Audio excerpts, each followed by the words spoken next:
guys, good afternoon to all of you madam people. Samahan niyo nga akong mag-voice over today. Mga kalamon at kapatay gutom, kailangan ko nga itong i-voice over yung nandito pa kami sa bakanting lote ni vlogger girl nyo. Tamang tanaw-tanaw nga sa dyan ang wala naman tinatanaw. Charis! Nga kami dyan ni ate about papaya. Sabi nga ni ate, namumulaklak na raw yung papaya. Parang lalaki nga daw yung bulaklak niya. Sabi ko sa kanya, wag mo namang galawin kasi baka mamaya maging babae na yan, charis. Mga kalamong kasi mayroon kasi akong papaya dito. Ang bulaklak niya pang lalaking bulaklak. Pero kinalauna, naging babae siya at nagbunga nga. Word nga mga kalamong, nandito pa rin nga kami sa bakanting lote. Tinuturo ko nga dyan na maingay nga yung aso dyan. Kailangan ko nga talaga itong i-voice over. Nga dyan, tamang yaw-yaw nga dyan. At ako naman, binablog ko siya. Tinitignan niya nga yung bulaklak ng dyan, ng mangga. Ang tagal naman nitong lumaki. Ayan nga guys, yung mangga. Ang dami niya ng bulaklak. Malapit sa garden namin. Nahinog nga yan. Ay, ang sarap talagang mamulot dyan mga guys. Alam nyo nga mga guys, yan yung manggang gawa namin ni Dodong. Yung kaibigan ko bang umalis na dito. Matagal na nga siyang wala dito. Na nga kaming hindi nagkita. Siguro umuwi na siya sa kanila. Kung nga yung mangga na yan. Tapos ayan nga si vlogger girl nyo, tamang tanaw-tanaw nga dyan. Diyan ni Misha pag ganyan yung buhok niya. Upo nga siya dyan at tamang upo nga siya dyan sa akin. Kasi nga baka mamaya makakuha siya ng kuto dyan habang nagkikwentuhan at nagmamarites kami dyan ni ate. Marites nga kami dyan ni ate. Kaaga nga niya nagmamarites kami. Karugtong ng vlog namin kahapon o yung isang araw. Ay, natira na lang at ito na yung ini-edit ko ngayon. Talaga itong i-voice over. Forward nga, ito na nga yung papunta kaming Luneta. Pakasimba namin ng Quiapo. Sumakay na nga kami ng jeep. Papunta nga kami ng Luneta ni Bessie. Wala nga ito sa plano mga guys. Saan nga itong lakad namin? Kaya natuloy nga. Pag pinaplano, hindi nga siya natutuloy. Kaya maganda na rin yung biglaan lakad ba? Mga guys, ganun din ba nangyayari sa inyo kapag nagplano at hindi natuloy? Forward nga, nandito pa rin nga kami sa biyahe. Nadya sa sarili ko, ang lapit lang pala nito sa Quiapo. Minute lang at nandito na nga kami sa Luneta Park. Si Jenny Bessie, samahan ko daw siya. O sumama naman nga ako. Nagtamang sunod naman ako sa kanya. Diyan yung iba naming tropa, kaya kami lang dalawa. Ako nga itong i-voice over mga guys kasi nga may music nga dyan sa Luneta. Tapos maingay pa yung hangin dyan sa pagtatakbo ng sasakyan at ng jeep na yan. Forward nga, palapit na nga kami dito sa Luneta Park. Matagal na mga guys. Hindi ko na matandaan kung ilang taon nang hindi ako nakapunta dito. Nga yung kadyaming ko dito magpunta. Ate Bilin ba? Magsalangit nawa yung kaluluwa mo, Ate Bilin. Ako, Ate Bilin sa Luneta Park kung saan tayo laging namamasyal dito nila ate, saka ni Ellen. And guys, ay pinsan namin. Kami nga yung magkakabats na magkakasama lagi dito sa sa pasyalan na to. Sabi ko talaga, ito talaga yung pasyalan ng karamihan ng Pilipino. Talaga ito mawawala guys sa Pilipino, yung pasyalan na Luneta Park. Pag sinabing Luneta Park, napakaganda nga dito. Ang pinagbago yung Luneta Park mga guys. Kung nagbago ay yun ay maganda na siya ngayon.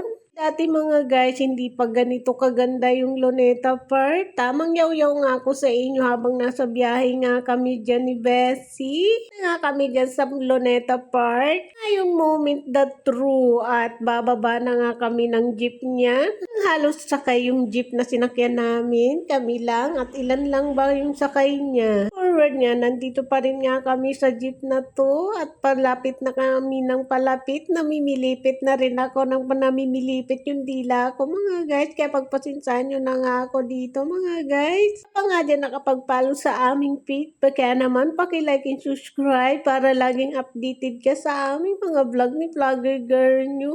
Ang subscriber at followers namin, maraming thank you sa inyong lahat. Kami na nga ang ating followers, kaya maraming salamat sa inyong suporta. Palain nga tayo ni Lord, sana ma-monetize na nga tayo para magkaroon na tayo ng kita at mapagawa ko na nga yung bahay namin. Guys, yung the moment at the true, bumaba na nga kami dyan ni Bessie at tawang-tawa nga kaming dalawa dito. Kung nga may entrant, may bayad ba mga guys? Ayan nga si Bessie, sabi ko nga sa kanya, kumumuhay ka nga dyan dahil ikaw ang una nasa vlog natin. Charis! Sure niya, ito nga yung nasa lubong namin, mga foreigner, mga puti ba mga guys? Usap nga yan dyan ng mga kabataan na yan, yung mga foreigner na yan, linuloko nila. Fast forward nga, namanghanga ako sa ganda ng Luneta mga guys, kasi nga ibang-iba talaga siya noon, kisa ngayon. Kasi at malinis na siya at hindi na siya makalat ba sa paligid. Mga guys, maraming basura dyan sa paligid. Ngayon, napakaganda na talaga mga guys, nakakaakit na sa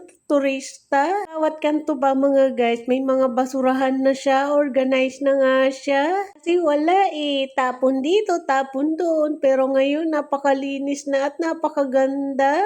Nga dyan inaayos yung Luneta Park. O nga itong i-voice over mga guys kasi dito sa banda na to may music nga dito. Hindi tayo pwedeng mag-upload kay YouTube na may music. Baka makopyright tayo. Sinasabi ko sa inyo mga guys, bawat kanto nga ay may basurahan na. Yan nga yan basurahan yan mga guys. Ayun nabubulok sa mga plastic bottle. Kaya kayo mga guys, alagaan natin yung kalikasan.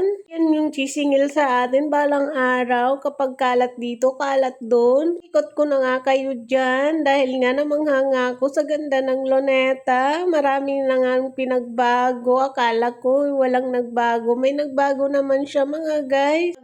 At lalo lang nilang pinaganda yung Luneta Park. Shout out sa lahat ng nag-organize ng Luneta Park. Sana tuloy-tuloy ng pagganda ng Luneta Park mga guys. Huwag naman kayong tapon dito, tapon doon. Yung mga namamasyal dyan, ilagay nyo naman sa tamang basurahan yung mga basura nyo. Para lalo tayong dumugin ba ng turista, mga foreigner ba mga guys. Para lalo silang maakit ba dito sa pasyalan natin kung hindi naman natin ito aalagaan. Ano pang mangyayari sa bansa natin? Kaway nga dyan si Bessie. Masaya nga kami dito kahit nga kulang kami. Hindi buong team namin. Ayan nga guys yung nagiilaw paggabi. Namang kami pumunta dito. Kaya ayan wala sadyang pailaw. Nakasimangot nga kami dalawa dyan ni Bessie dahil nga napakatirik ng araw. Pero malamig yung hangin. Tawa nga ako dyan kay Bessie kasi hindi siya maka-open ng payong niya. Sabi ko, umopen ka na ng payong mo. Nahiya daw siya kasi nga wala daw nakapayong. Siya lang daw ang magiging magkapayong. Bumulat na uutal na nga ako mga guys. Pasensya nyo na nga ako dito dahil hindi ko na ito kayang ulitin. Dahil nasa kalagitnaan na nga tayo. Malapit na tayo sa finish line. Saya nga ako dito. Kaya maraming salamat sa iyo Bessie. Dahil sinamahan mo ako dito. Hindi ka nagbibiro na pupunta tayo ng Luneta Park. Kaya ayan, tamang kaway nga sa dyan. Ay, punta na kayo dito sa Luneta natin. Napakaganda at napakalaki na nga at malawak na nga guys yung Luneta Park. Lalo nga lumaki.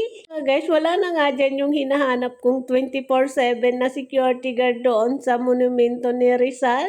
Guys na nakatayo, siguro napagod na yung security guard. Charis! Man yun mga guys, dahil doon, mayroon talaga security guard doon na hindi mo siya pwedeng kausapin, hindi mo siya pwedeng hawakan, hindi mo siya pwedeng tanungin, pero ngayon wala na.